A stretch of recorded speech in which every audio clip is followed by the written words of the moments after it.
Hey, it's Dr. Silva, and I'm going to talk about hoarding.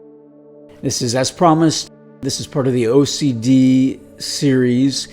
This symptom is not so esoteric. A lot of people have heard of it. Most people have heard of it. But what I want to talk about is a little bit of the nuance of what this impulse is and why do people hoard garbage? Why do they hold on to trash and their house is literally littered with garbage where you can't even walk through it because you've got stuff and they can't throw it away? And how crazy is that? And by the way, just to reiterate, I suffer from OCD and I can relate to this impulse. I can explain it. I have felt it. It waxes and wanes, so there are certain chemical substances, neurotransmitters that make it worse, make it better. And so I am not judging, I'm not criticizing, I'm not being ugly. If I use a word like crazy, it's because it is crazy. But I use that term affectionately, so please understand that before I offend anybody. So this is from personal experience, and then also just to kind of explain the concept. Why do people hold on to trash? The impulse has evolutionary significance. Obviously, in Paleolithic times, there's a certain advantage if the organism has the impulse to squirrel away resources, and in particular food. Food was scarce. You would go out every day, you'd spend most of your day. There wasn't any time for society to become structured and hierarchical and for people to settle down into professions, because everybody's job was to find food. And you spent most of your day and most of your energy, most of your waking hours, foraging, hunting and gathering, mostly finding vegetation, plant-based food to eat to keep you alive. And so when you found a surplus, which this was well before agriculture, if you found a little grove of fruit or you found a little cachet of nuts or whatever you might find, berries, something that you could eat, you eat what you could, and you would eat as much as you could. And we have also evolved to eat more than our fills and to store it as fat. I mean, our whole organism, because those organisms that had those capabilities, those traits, because of natural selection, they survived because those were advantageous. And so those physiologic tendencies and behavioral tendencies, behavior is physiologic, they were selected out. So like the squirrel that saves its nuts, buries them, even dogs bury their bones, that impulse to save it, put it somewhere, hide it, and then you go to it later. And that's very key, the idea of later. I don't know that everybody is conscious of it, but I can tell you that for me, when I experience the idea, let me save it, it's the idea of later I will then tap into it. And that's very satisfying, that idea. It's very gratifying. And a lot of times I catch myself, it's so irrational. A lot of times I catch myself, I'll get something, and my impulse is to go and squirrel it away for later. Even though, wait a minute, why don't I sample it now? Why don't I open the box of whatever it is? Let me enjoy it a little bit now. I don't have to put it away with the idea that later I'm going to tap into it, enjoy it, open it, see what it's about. But it's that impulse, that's the core of the impulse, is that it's going to be nice later. And if you didn't have that deferral proclivity, then you wouldn't store things away and you might starve.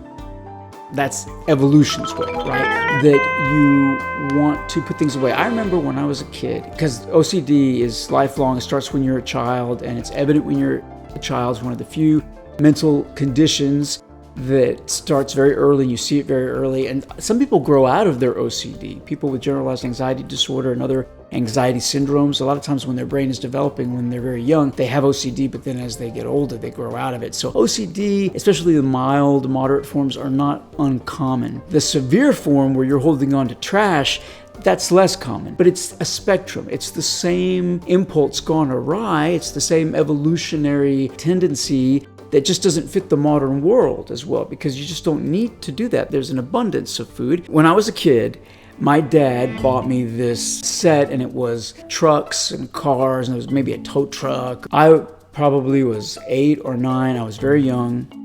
And Instead of ripping it open and immediately starting to play, I took the beautiful set, which was enclosed in its box and all the cards were in their slots, and God forbid that I should have opened that and ruined the package, right? I didn't touch it. I didn't so much as open it. And I was a child. I didn't know what I was doing. I was just following my impulse. I found a drawer.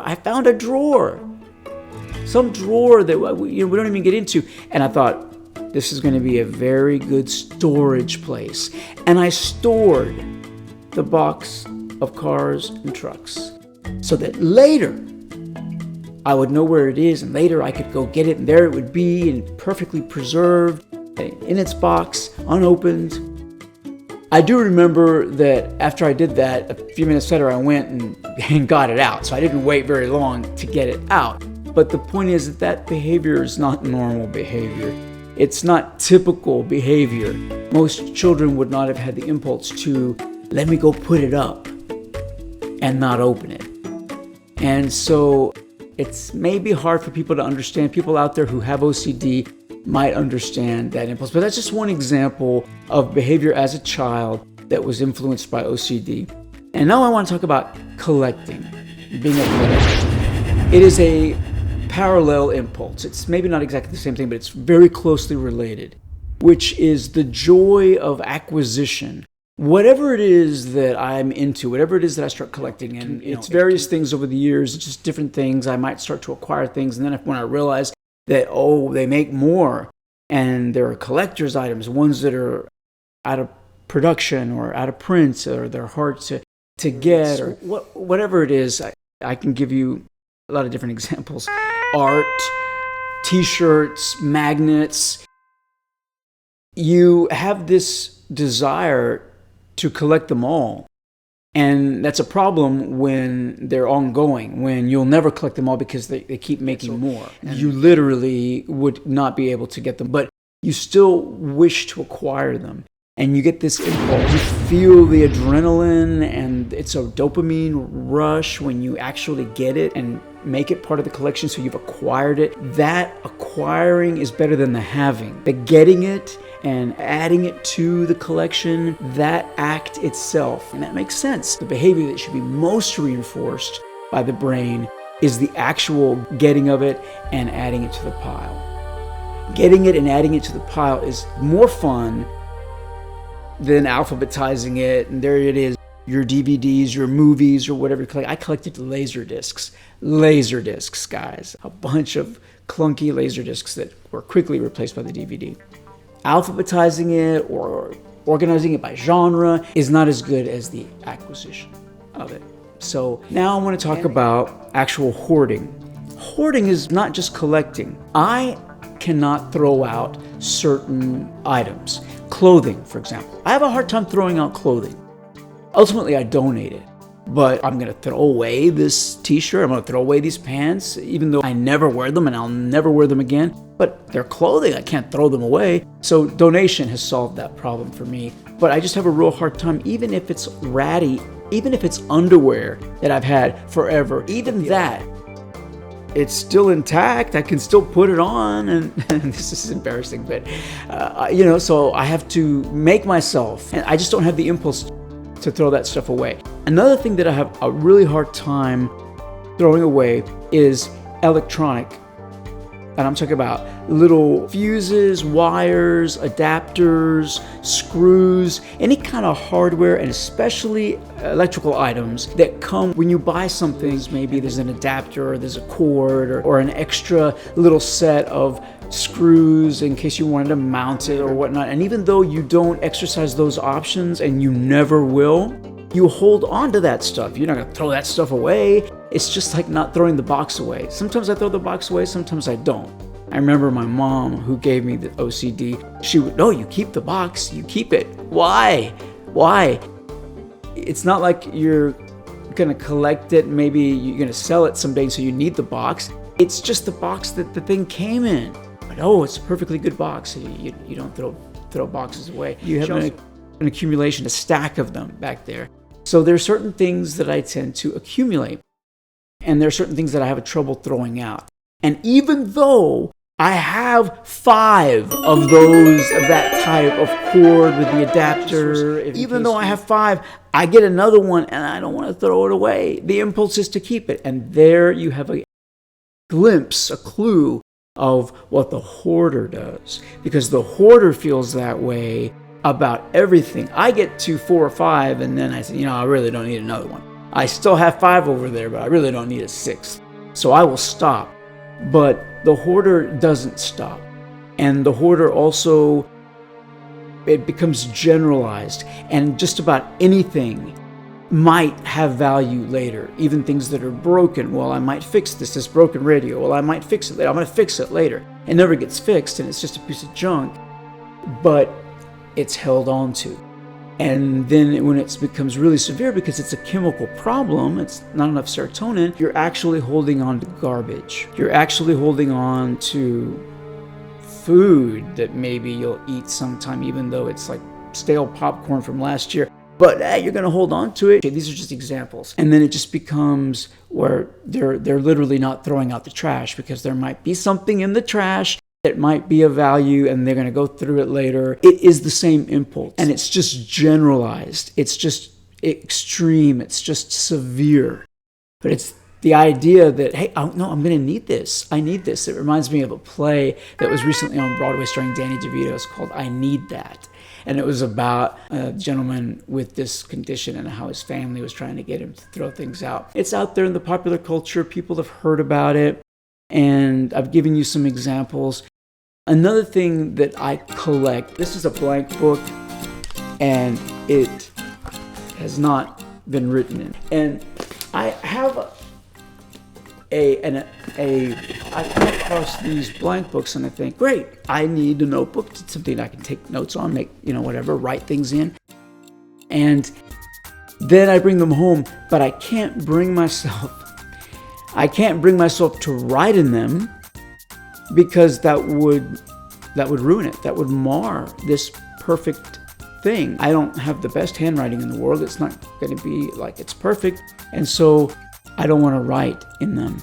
And sometimes I will use a few pages. I'm not totally crazy. I use that term with affection. But I have a lot of blank books that I buy and they stay blank. And even though they're meant to be written in, I feel like if I start to write in them, I'm not going to write through the whole book. So there's going to be some pages that have writing and some that don't have writing, and it's going to be all random. It violates several laws in OCD, the law of symmetry, the law of completeness, all these different parameters, and yet I keep buying them. I keep buying them because the idea in the store is that they're going to be great. But then I get home and the reality is I can't live up to the idea. And so I leave them pristine until I gift them or get rid of them or replace them. But it's just a weird behavior that I've cultivated. And it's my OCD. And it's along those lines, people that can't understand, how can people not throw away garbage? Well, even if it's a little adapter, a little wire and with screws and such, if I have no use for it and I'm never going to use it and I've got 4 others, then technically this is trash as well. This is garbage too. And maybe somebody might have a use for it, but I don't. And I understand that when you have trash that nobody has use for and it's being held on to, that is just a different level of pathology. But really, technically, I'm holding on to trash if I'm holding on to something that has no use to me. And it's just taking up space. It's just the idea that I might need it at some point. And there again, that's the evolutionary impulse. I might need this. This might come in handy later. And of course, when you finally throw that stuff out, then you need it. And that's happened to me several times. But that's all I wanted to say about that. It's interesting. If you feel it, it's just an impulse that may or may not be rational depending on the circumstance. But it underlies the urge to be a collector. And it is on some level that is usually not conscious. It's anxiety that provokes the behavior. So it's the anxiety of, I might be hungry tomorrow. I better squirrel away these nuts for tomorrow, for a rainy day. But when a person collects things or won't throw out whatever you amass that you just can't bring yourself to part with, even if other people are begging you to, that's a sign. But it's the anxiety. But a person isn't necessarily consciously anxious. But on some level, the idea of throwing it out would certainly provoke anxiety. It certainly wouldn't feel good. I might not have a panic attack, but I would be very squeamish about doing it. There'd be an unease within me. It's not right. It's not right. So that's a weird thing, but it comes from evolution.